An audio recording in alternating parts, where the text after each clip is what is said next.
It didn't show up on the timing sheets. It didn't make headlines. And yet, it might be the most important move any team made in Barcelona. While everyone was watching Red Bull's pace or trying to decode Mercedes' new suspension layout, Ferrari executed something quietly, something methodical, something subtle enough to escape the spotlight, but bold enough to shift the foundation of 2026. It wasn't a headline-grabbing upgrade. It wasn't a dramatic lap time. It was the way they ran, the way they used the conditions, the way they turned a chaotic, rain-interrupted session into a simulation, one so controlled it looked rehearsed. Because here's what you weren't supposed to notice. Ferrari never chased top speeds. They didn't flex battery deployment. They didn't show purple sectors. What they did was something else. They disguised their program. And that's exactly why insiders are now saying Ferrari might be the only team that walked away from Barcelona with a complete data set. One that covers wet, dry, intermediate, high fuel, low fuel, every scenario the 2026 season will throw at them. The question is, why keep it quiet? Why run a full-range simulation without showing performance? Why collect data without giving the FIA or your rivals anything to compare? That's where the real story starts. Because the trick Ferrari used wasn't technical, it was political. And Formula One doesn't want you to look too closely at what they just pulled off. Officially, Day 2 of preseason testing in Barcelona ended without controversy. The FIA made no major announcements.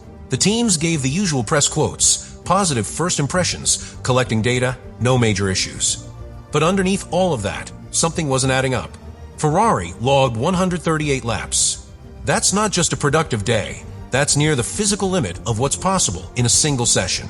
Charles Leclerc and Lewis Hamilton split the running, both without mechanical failure, both without triggering a red flag. Compare that to Red Bull, who lost track time after Hadjar's crash, or Mercedes, who spent half the morning adjusting ride height.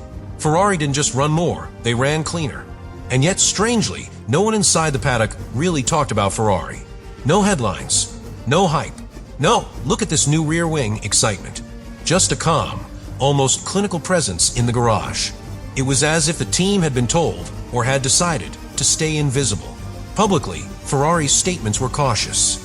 Leclerc said the car was behaving as expected. Hamilton spoke about learning how it responds. Both avoided specifics. No mention of balance. No reference to pace. Not even a hint of how the car stacked up against Red Bull or Mercedes. Which, coming from a team that just finished a double program across dry and wet conditions, is unusual. Meanwhile, the FIA issued a standard session summary. Nothing stood out. No irregularities flagged. The crash from Hadjar was noted, but not investigated. Tire data was released in aggregate form, useful but vague. Deployment modes? Not listed. Fuel loads? Completely hidden as always. In other words, business as usual. And that's exactly the problem. Because the more you look at Ferrari's day, the more you realize how little was said and how much might have been deliberately held back. Not just from the media, but from the FIA itself. They saw the laps. They saw the stints.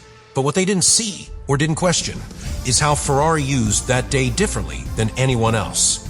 It's not that Ferrari broke any rules. It's that they operated right at the edge of transparency. Within the lines, but far enough outside the norm that it raises an uncomfortable question. If a team can run a full testing program in plain sight and still hide everything that matters, what's the point of testing being public at all? It started with a single data trace. A GPS overlay posted, briefly, by a third-party analytics group that tracks car positioning through public telemetry. The post didn't stay online long. It was quietly removed within hours. But not before a few engineers and media analysts saved it. And what that trace showed was strange. According to the overlay, Ferrari's long-run pace during the wet-to-dry transition in the final hour was significantly faster than the timesheets suggested. Lap after lap, Hamilton's SF-26 was accelerating earlier out of Turn 9, braking later into Turn 1, and deploying energy in a way that looked optimized. Not exploratory, not conservative, optimized, as if the setup wasn't in test mode but race trim. At first, some dismissed it. Maybe it was just low fuel. Maybe Ferrari was masking the stint with short cooling intervals. But then came a second leak, this time from within the paddock. Not a full data set, just a message. A quiet mention of strategic deployment offsets being used in Ferrari's program. A phrase that, for those who know, doesn't point to a mistake, but to deliberate concealment. See, under the current testing rules, energy deployment isn't fully regulated yet. Teams can run a variety of hybrid modes to collect information. But if a team maps out those modes in a way that mimics real race conditions, they can simulate full-phase performance without ever appearing to run at 100%. In other words, Ferrari may have completed a full race sim under the cover of testing, with energy release curves dialed back just enough to avoid purple sectors, brake traces that never quite triggered attention, and GPS data that, unless you knew where to look, told a completely different story. This is where the official narrative starts to crack. Because if Ferrari wasn't just testing parts, if they were actually validating full race strategy, wet and dry, high and low load, then the rest of the paddock missed something critical. And the FIA? Either they didn't notice, or they chose not to say anything at all.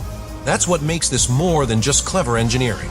It's a political move, one that challenges how much teams are really required to show during testing.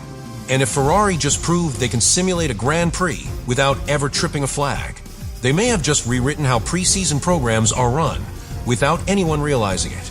To understand how Ferrari pulled this off and why no one stopped them, we need to look at the regulatory silence around testing. See, there's no explicit rule that says teams have to declare fuel loads, no obligation to share deployment modes, no real-time visibility for the FIA unless something goes catastrophically wrong. That's not a loophole, it's by design. Formula One testing exists in a kind of gray zone. The teams want freedom to collect data without exposing secrets. The FIA wants to avoid overreach since the sessions aren't part of a competitive weekend. And so, we get this quiet agreement. Everyone watches everyone else, but no one looks too hard. Because the moment one team starts demanding clarity, they all risk having their own tricks exposed. Now, here's where Ferrari may have gone further. According to one well-placed source, the team used multiple deployment curves layered into a single session, a kind of hybrid map cycling. That's legal. It's also extremely difficult to detect without full telemetry access. By cycling through modes mid-stint, they effectively buried their real performance within a fog of inconsistencies. To the naked eye, it looked like data gathering. But to anyone watching the full picture, it starts to look like pattern testing. And this brings us to the contradiction. If the FIA had access to Ferrari's full telemetry, which by regulation they do post-session, why didn't they raise a flag? Why didn't they issue a bulletin? Or at least ask the team to clarify? The answer might lie in internal politics. Because according to recent leaks, the FIA is already under pressure for being too reactive with rule enforcement after the 2023 and 2024 controversies. They may be trying to regain trust by staying out of testing, and Ferrari knew that. This silence creates a dangerous precedent, because now every team watching the SF-26 run will start asking the same question. What else is legal that no one's using yet? It's no longer just about Ferrari. It's about a shifting line between legal advantage and ethical manipulation. And right now, that line is being redrawn by the engineers, not the FIA. What makes this even more uncomfortable is that Ferrari has done this before. Back in 2019, when they ran with a fuel flow trick that wasn't technically illegal until it was. Back then, the FIA stepped in after a secret settlement. But now, there's no investigation, no comment, just a quiet paddock, watching the red car complete lap after lap and wondering if they've already been outplayed. The trick itself isn't what's keeping people up at night. Not the hybrid cycling, not the disguised race sim. What really worries the FIA is how long Ferrari may have been planning this and how many people inside the system might have known, because this wasn't something they cooked up overnight. Insiders suggest this program dates back to mid-2025, even before the SF-26 was finalized. This kind of multi-phase data collection, especially with wet-to-dry simulations built into the schedule, isn't something you improvise. It's something you design into the car, into the testing calendar, into the political timing of when and where you run it. So if Ferrari planned this months in advance, why wasn't it on anyone's radar? That's where things get uncomfortable. Some engineers from rival teams have quietly speculated that a few individuals, either inside the FIA or close to supplier circles, may have been aware this was coming. Not complicit, but not surprised either. And in sport where information is everything, who knew becomes just as important as what they knew. The FIA, for their part, are staying silent. No bulletins, no technical directives, not even a soft warning like they issued to Mercedes after the DAS system in 2020. And that's what's setting off alarms. Because if Ferrari exploited a gray area and the FIA refuses to address it, then the message is clear. We're not going to intervene this time. This creates a ripple effect beyond Maranello. Teams like Red Bull, Mercedes, Aston Martin, they're all now forced to reconsider how they interpret the rules of engagement. If Ferrari can simulate full race conditions under the radar, in plain sight, without oversight, then everyone else has to either follow or fall behind. And that opens the door to chaos. And then comes the word no one in Formula One wants to hear: precedent. Because what happens now will define how preseason testing is used in the future. If this goes unpunished or even unmentioned, then it becomes standard practice. Not just for 2026, but for every regulation cycle going forward. In other words, the issue isn't that Ferrari found an edge. It's that they found a way to hide it, cleanly, legally, and without anyone willing to call it out. And for the FIA, that's a nightmare scenario. Not because a rule was broken, but because a boundary was erased and no one noticed until it was too late. If Ferrari's testing program in Barcelona was more than it appeared, the consequences might not come as formal penalties, but as strategic shifts across the grid. Because even without a single regulation being broken, the implications are massive. This wasn't just about data, it was about timing, about control. And now, every team is racing to catch up without fully knowing what they're chasing. Let's start with Red Bull. Their day 2 was marred by the Hadjar incident, a crash that compromised their long-run simulations. It left their engineers scrambling to recalibrate data that was supposed to be central to their new 2026 Aero package. Now imagine realizing that while you were recovering from a red flag, Ferrari was running a full race sim, with both drivers under multiple fuel loads in shifting conditions. That's not just a missed opportunity, that's a strategic upper hand Ferrari now holds, weeks ahead of schedule. Mercedes, on the other hand, looked more controlled, but their program leaned heavily on setup changes, rake testing, and load distribution. They collected data, yes, but they didn't validate scenarios. That difference matters, because while Mercedes might understand their car's behavior, Ferrari may already understand their car's entire race performance profile. And then there's the FIA. If they let this slide, if they choose not to clarify what counts as a race sim under test conditions, they're effectively greenlighting covert race prep.